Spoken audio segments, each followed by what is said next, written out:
The Brooklyn Nets lost 129 to 125 in overtime on Thursday against the Dallas Mavericks to drop their record to 1-4 on the season. And though there were modest positives, including Steve Nash leaning into Ben Simmons at the 5, David Duke Jr. having a nice little outing, and of course Kevin Durant and Kyrie Irving combining for 76 points, still, Brooklyn ended up losing the game in maddening fashion, all because the Nets couldn't defend one simple play. Let's fast forward to overtime when the Mavericks leaned into running two-man action for Luka Doncic with their screeners setting picks and popping to the top of the key. The Nets defended this action by having the screeners defender, Yuta Watanabe, in this clip hedge and recover. So what that essentially looks like is when Kyrie gets nailed by Tim Hardaway Jr.'s screen, Yuta Watanabe drops back to take away the driving lane from Luka Doncic while Kyrie Irving recovers, only to lurch back out to his original assignment, Hardaway Jr. Dallas scored 9 points in 3 straight overtime possessions, which effectively ended the game, so it begs the question,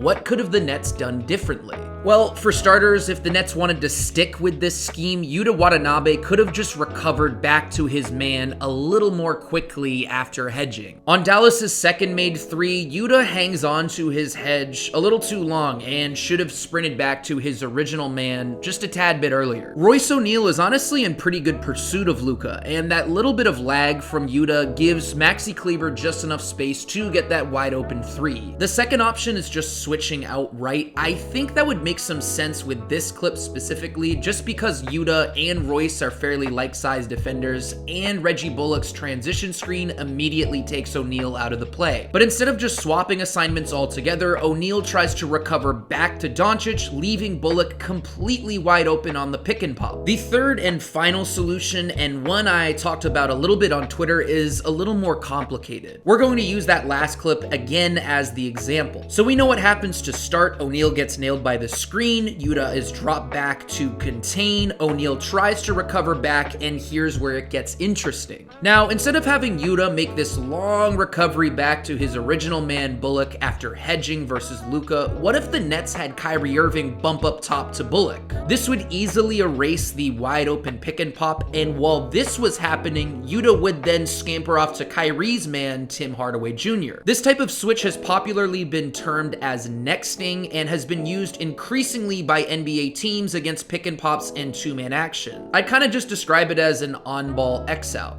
Pick and roll defense has hurt the Nets significantly in its first 5 games, with Memphis doing similarly devastating things by using Desmond Bane, the best three-point shooter on their team and one of the best in the league, as a screener. And ultimately, the Nets just need to get their timing down on whatever scheme they settle in on. But if hedging and recovering, which is what the Nets did against Dallas, doesn't work in the long term, I hope this video shows you that there are at least other options for Brooklyn to explore. If you enjoyed this video, be sure to give it a like and subscribe and share it on Twitter or Reddit. If you enjoyed this type of analysis, head to my Twitter, and that's all I've got today. Thank you guys so much for watching. I will see you guys next time. Peace.